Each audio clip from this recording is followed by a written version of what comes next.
तो दोस्तों मार्वल के मल्टीवर्सल सागा का main villain Kang the conqueror है और इसके पास फ्यूचर की टेक्नोलॉजी है जो इसे बहुत ही खतरनाक बना देती है। लेकिन कैंग द कॉन्करर सिर्फ एक ही चीज से डरता है और वो है उसके खुद के वेरिएंट्स। तो आज की इस वीडियो में हम कैंग द कॉन्करर के उन सभी वेरिएंट्स को रैंक करेंगे जो हमें अभी तक एमसीयू में देखने को मिल चुके हैं। तो शुरू करते हैं आज की इस वीडियो को बिना किसी देरी के। Number 8 Victor timely. कैंग का ये वेरियंट हमें लोकी सीजन 2 में देखने को मिला था और इसके पास अपने समय से आगे की टेक्नोलॉजी की नॉलेज थी जो इसने टीवीए गाइड को पढ़कर गेन की थी। लेकिन इस टेक्नोलॉजी की होने के बावजूद भी ये कैंग वेरिएंट बाकी वेरिएंट से बहुत ज्यादा वीक है क्योंकि ये थोड़ा इमेच्योर और इंट्रोवर्ट टाइप का है। साथ ही साथ ये एक अच्छा इंसान भी है। एक तरफ जहां कैंग के सभी वेरिएंट्स केवल अपने फायदे के बारे में सोचते हैं, वहीं विक्टर टाइमली एक ऐसा बंदा है जो अपने दोस्तों को बचाने के लिए खुद का सेक्रीफाइस देने को भी तैयार रहता है। और इस कैंग के वेरिएंट से एमसीयू को कोई खतरा नहीं है क्योंकि लोकी सीजन 2 के एंड में टीवीए ने इस वेरिएंट की टाइमलाइन ही चेंज कर दी थी जिससे इसे कभी टीवीए के बारे में पता ही ना चले। Number 7 mister Griffin. ये वाला कैंग का जो वेरिएंट है इसे हमने एंटमैन 3 के मिड क्रेडिट सीन में देखा था जब सभी कैंग के वेरिएंट्स अलग अलग पोर्टल से अनीरा में आ रहे थे। तभी एक पोर्टल में से हमें एक सूट वाला कैंग वेरिएंट देखने को मिलता है और ये और कोई नहीं बल्कि मिस्टर ग्रिफन है। कॉमिक्स में कैंग एक बार 21st सेंचुरी में फंस जाता है और इसी दौरान वो अपना एक बिजनेस स्टार्ट करता है कैंग एंटरप्राइज नाम से और अपना नाम मिस्टर ग्रिफन रख लेता है।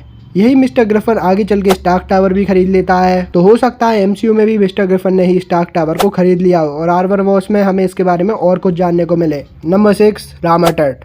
फैंटास्टिक फोर से हारने के बाद कैंग टाइम ट्रैवल करके 16th सेंचुरी में पहुंच जाता है और रामाटट के नाम से इजिप्ट पे रूल करने लगता है और अपनी टेक्नोलॉजी का यूज करके कुछ ऐसे कारनामे कर दिखाता है जिससे इजिप्ट की प्रजा को लगता है कि ये भगवान का रूप है। और फिर रामाटट ऐसे ही इजिप्ट की जनता को बेवकूफ बनाता रहता है। लेकिन जब फैंटास्टिक फोर को इस बारे में पता चलता है तो वो दोबारा कैंग को ढूंढने निकल पड़ते हैं और 16th सेंचुरी में जाकर रामाटट या फिर कहो कैंग को दोबारा हरा देते हैं। Number 5 Iron Lad. ये दरअसल कैंग का एक यंग वेरिएंट है। नैथानियल रिचर्ड्स यानी कि कैंग को जब पता चला कि आगे चल के वो एक कितना बुरा इंसान बनने वाला है तो वो पास्ट में जाके अपने आप को सभी वो काम करने से रोकता है जो उसे कैंग द कॉन्करर बनाएंगे क्योंकि ये वेरिएंट एक अच्छा सुपर हीरो होता है और आगे चल के अपना नाम आयरन लैड रख लेता है। अब आप सोच रहे होगे आयरन लैड तो हमें एमसीयू में दिखाया ही नहीं है। तो देखो भाइयों, टोनी की फ्यूनरल पे ये जो लड़का खड़ा होता है ये हो सकता है कि कैंग का ही वेरिएंट है और यही आगे चल के आयरन लैड बने क्योंकि अगर मार्वल ने इस कैरेक्टर को यहाँ पर दिखाया है तो इसका मतलब इस कैरेक्टर के लिए उन्होंने कुछ तो प्लान करा होगा।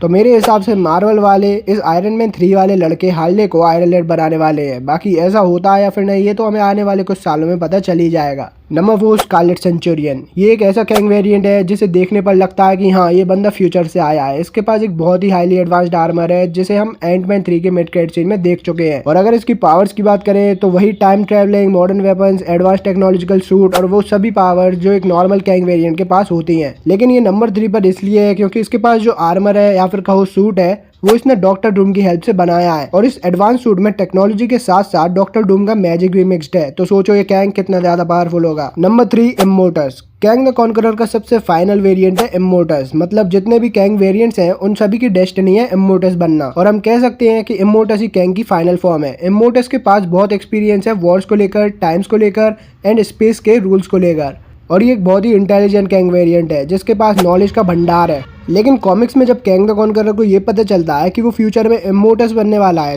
तो वो ऐसे सभी एक्टिविटीज अवॉइड करता है जो उसे इमोर्टस बनाएंगे क्योंकि कैंग को लगता था कि इमोर्टस एक कायर और डरपोक वेरिएंट है और वो इमोर्टस को एक इन्फीरियर मानता था। Number 2 Kang the conqueror. Kang का ये वेरिएंट हमें एंटमैन एंड द वॉस्प क्वांटमेनियम में देखने को मिल चुका है और अभी तक यही एक ऐसा कैंग वेरिएंट है जिसकी टेक्नोलॉजी और एडवांस वेपन्स हमने देखने को मिली है। काउंसिल ऑफ कैंग्स भी इस कैंग से डरती थी, तभी उन सभी ने मिलकर इसको क्वांटम रेल में कैद कर दिया था। इसके पास एक टाइम चेयर है जो इसे टाइम ट्रैवल करने में हेल्प करती है और साथ ही साथ इसके पास एक एडवांस्ड आर्मर है जिसमें कई सारे वेपन्स और डिफेंस मैकेनिज्म इंस्टॉल्ड है। एंटमैन 3 के क्लाइमेक्स में ये कैंग अपने टाइम चेयर के पावर सोर्स में चला जाता है जिससे सभी लोगों को लगने लगता है कि ये मर चुका है। लेकिन मुझे ऐसा नहीं लगता। हो सकता है कि उस पावर सोर्स ने कैंग को किसी और टाइम या यूनिवर्स में फेंक दिया हो एंड आगे चल के कैंग डायनेस्टी मूवी में हमें ये कैंग दोबारा देखने को मिले और ऐसा भी हो सकता है कि तब ये कैंग सबसे ज्यादा पावरफुल कैंग वेरिएंट बन जाए। नंबर 1 ही हू रिमेन्स। कैंग का ये वेरिएंट सबसे ज्यादा स्मार्ट है क्योंकि इसी ने मल्टीवर्सल वॉर के दौरान अलायत नाम के एक एंटिटी को कैप्चर करके मल्टीवर्सल वॉर को जीत लिया था